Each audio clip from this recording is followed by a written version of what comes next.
Good afternoon, everyone. This is going to be your race brief for the Coldwater Rumble 2025.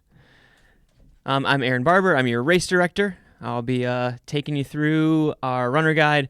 This race brief and the runner guide will get sent out to all the racers in an email, but let's just jump right in. We'll talk about courses, aid stations, all the pertinent information, crews, pacers, how headquarters looks, where locations are. But jumping to the runner guide, this will kind of head out to all the runners in a nice PDF version. As usual, we are at the Estrella Mountain Regional Park, the competitive track, for the second year now. This location gives us a lot more room for our headquarters and allows us to do everything we want to do in terms of putting on a race, with running through the tents and getting to see crew once per lap. But same spot, Estrella Mountain Regional Park. The com track is located right behind Phoenix International Raceway, the big race car track. We'll have signs and everything to get you in, and I'll go through that down below. Start times, same as last year, 7 a.m. for the 100-mile. It's right when the sun's coming up. Highly doubt you'll need a headlamp on those first couple loops. Right at the start, I mean, you'll stage in the dark, but it should be light enough to do without a headlamp. If you're bad eyes or just prefer a headlamp for the first half hour, obviously take one. Everyone else should be starting with plenty of light in the sky. All our courses, we've got Strava and Caltopo to export if you need those. Roughly the same courses as last year with the red loop and the blue loop. I'll jump over to this to kind of explain it, with some slight tweaks. So the red loop looks a little bit different. We'll do that first. Everyone is going to start on the red loop except for the 40K. So you're just going to head out on this trail, including the 5-mile. 5-milers will take their own little critical turn. It'll be right here. 5-milers only this way. Everyone else on the red loop, 10-mile, 60K, 100K, and 100-mile will be going this direction, clockwise. This is pretty smooth trail over here. Nice smooth trail. This is all gentle uphill. I'll kind of give you your graph to show you. We can get rid of me. No one wants to look at that. Whoops, sorry. So while we head southbound, we are going to be climbing this whole way. Right here is your saddle, and that's actually going to be the high point of the entire course. It probably won't feel like it. I bet those hills at mile 80 and 90 will feel more significant than the one at mile 5 and 15, but this is the high point of the entire course. Nice screaming downhill till you hit the Gila aid station. I kind of want to go over what this is going to look like. But the Gila aid station is going to be in this little, almost like dirt lot thing. You will have to do this short little out and back. It's like 15 feet, but we'll have signs. There will be a timing mat there, so you have to at least touch the aid station or touch the timing mat and then continue on your way. So don't just blow by this. We'll have it clearly marked for you with almost like a right-hand turn going in and then a right-hand turn coming out. So make sure you hit Gila aid station because we like to know where you are on the course. The rest of the red loop is on the easier side. It's going to be mostly flat as you head north, kind of zigzag through the desert a little bit. And then the main part we switched this year was how we get up and over this ridgeline right here. We used to come...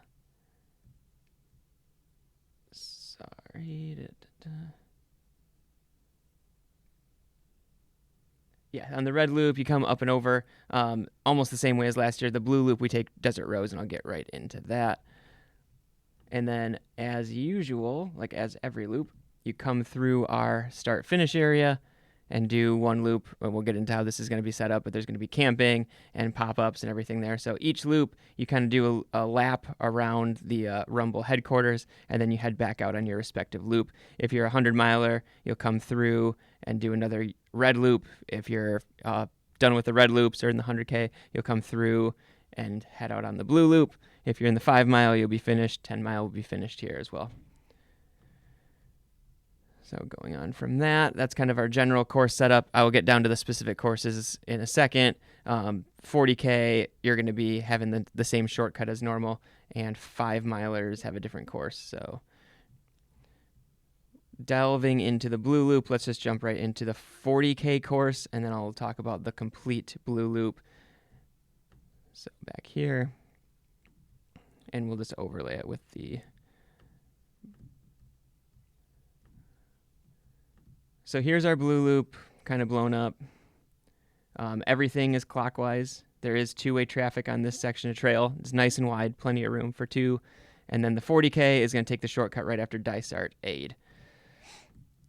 So starting on the blue loop, we're going to head straight south. And this is kind of where the course is changed, tweaked, we'll say, not even changed from last year.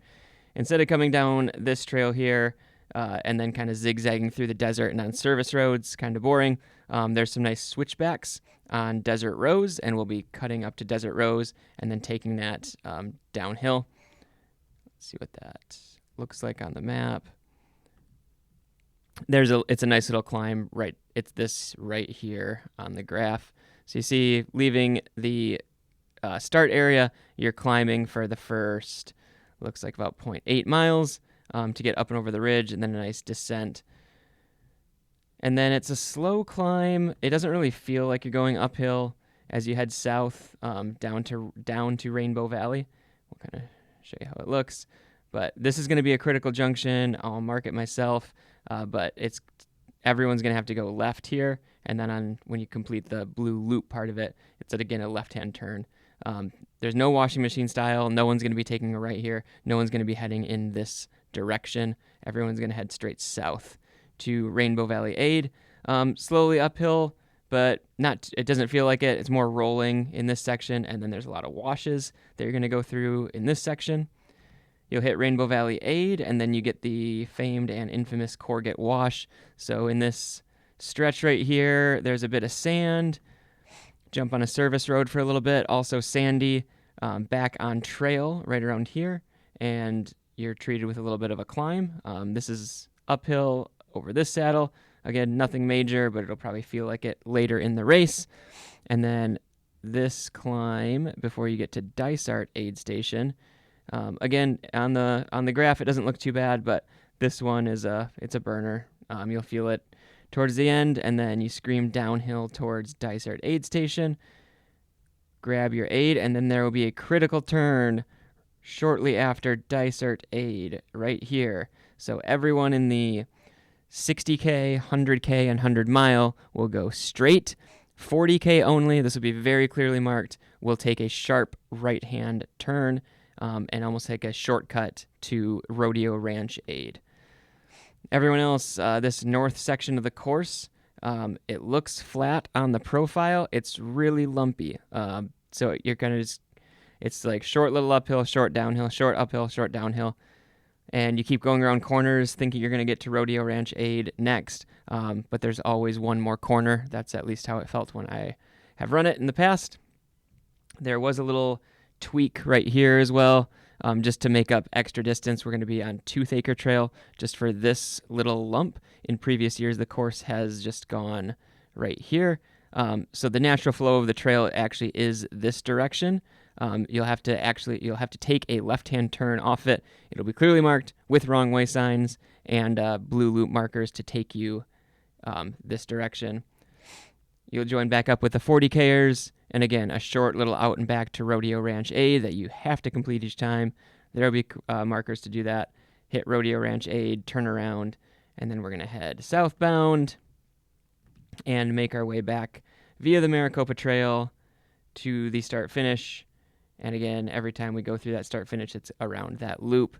So there's your course overviews. I'll jump in the 5 mile a second. The 10 mile is just one red loop, same direction as everyone else. So big clockwise loop and finish.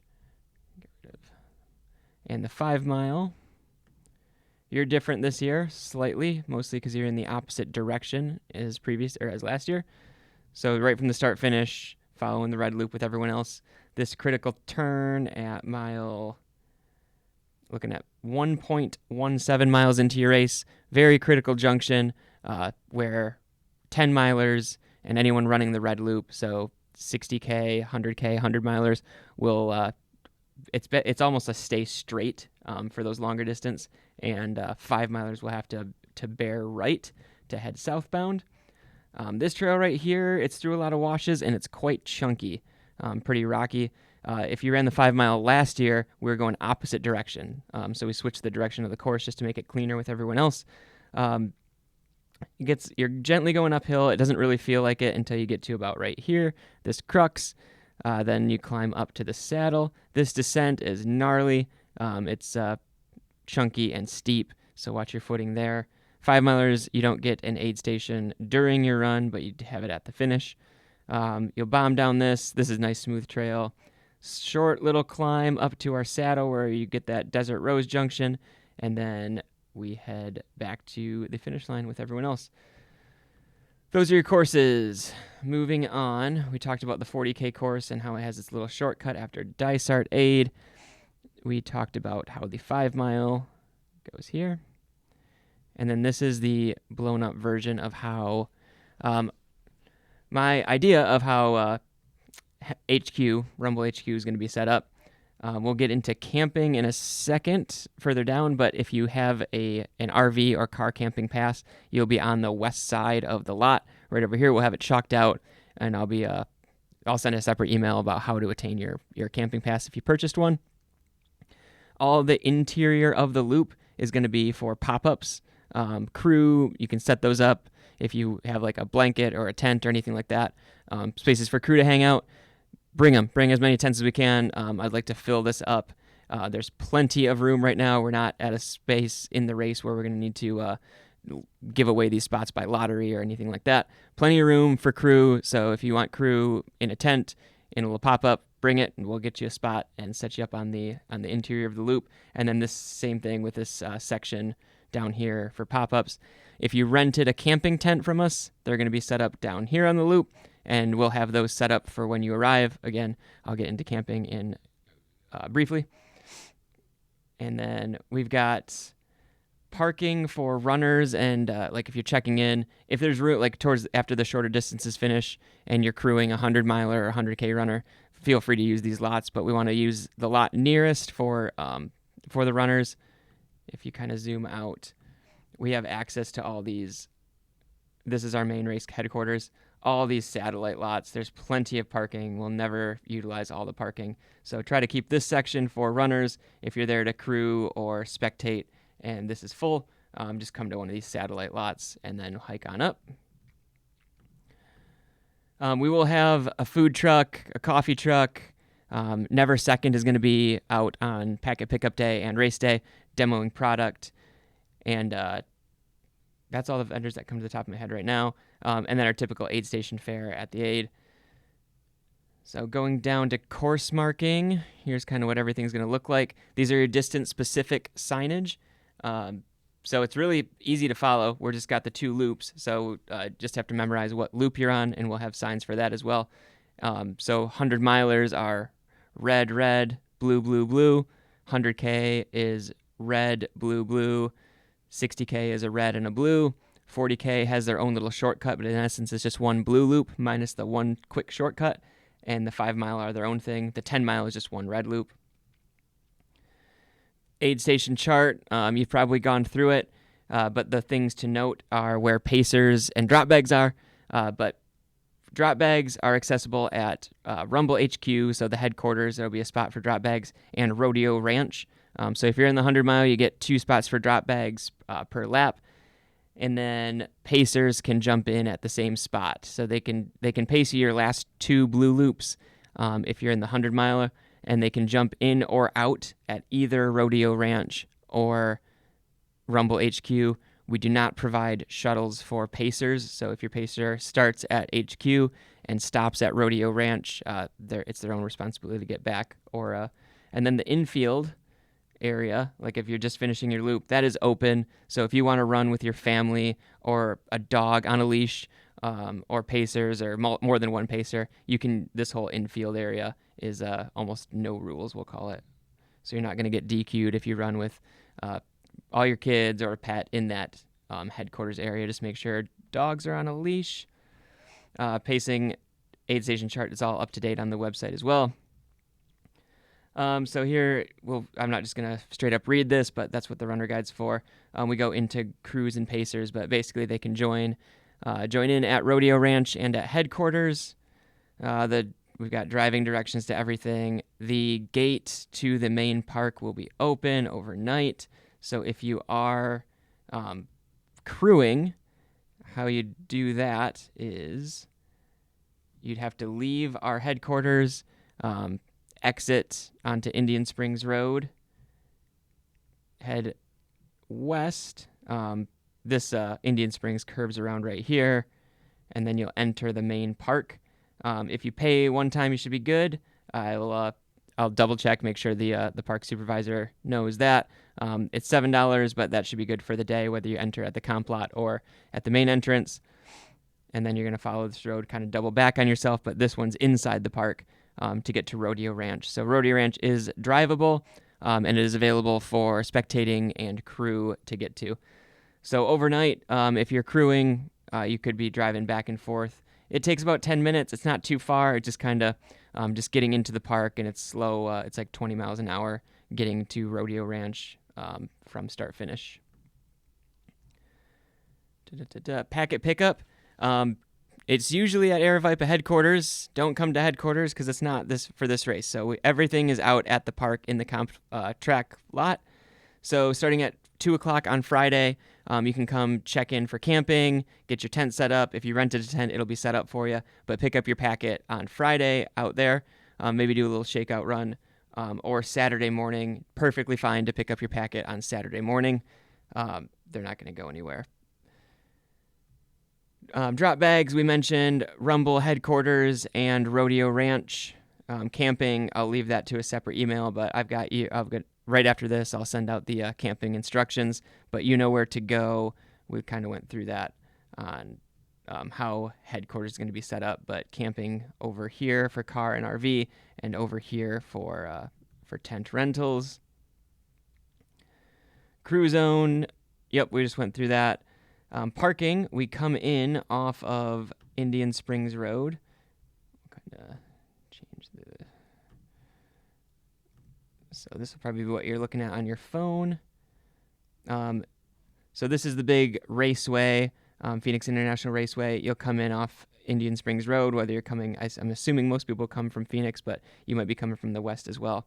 Around here, I'll have an A-frame up onto Old Baseline Road.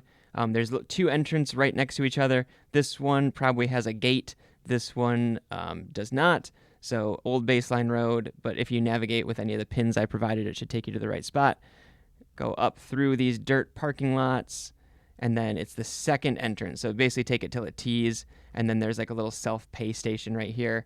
The park will likely have someone in the morning taking payment on race morning. Usually on like Thursday, Friday, it's just a self-pay station.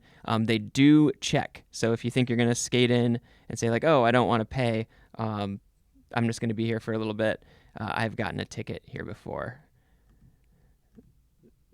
And then moving into here, you can turn on either one of these. The first one's easier, but when we actually go into the comp lot, so I'll kind of go back to our satellite. Since this is going to be campers over here, we're going to ask this entrance, I'm going to cone it off, and this is just going to be the camper entrance. If you're there for check-in or anything like that, I'll likely have this one coned off as well, but enter over here, and then park to pick up your packet. Our registration tent will be in this vicinity. But with this being the race course and camping and campers over here, these two first ones will likely be coned off. But if you enter at either of these, it gets you to the same spot.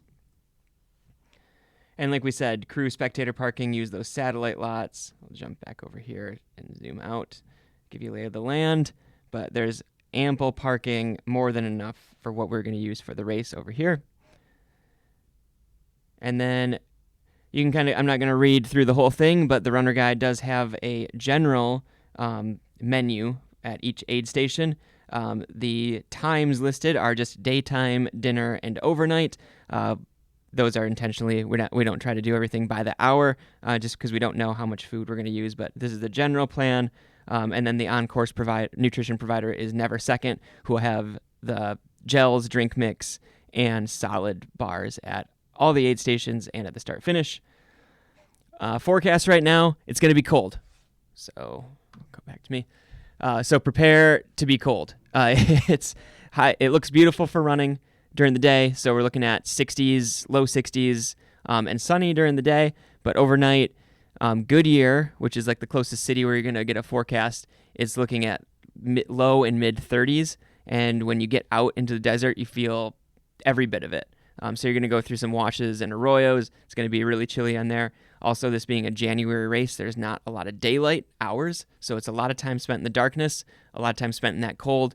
You get to mile 80, you can't thermoregulate as well. So if you're running the 100 mile or the 100K, please bring winter gear if you're not used to training in cold weather. It's going to be, you're going to want gloves and a hat, probably long sleeves, and maybe pants. But you do you. You've trained for this, but it's going to be it could be a chilly one out there, especially when you get towards Rainbow Valley. That south end of the course gets quite chilly. So other things to consider, you can read through this, but the biggest thing is if you look at this elevation profile for the 100 mile, it only has 8,200 feet of climbing.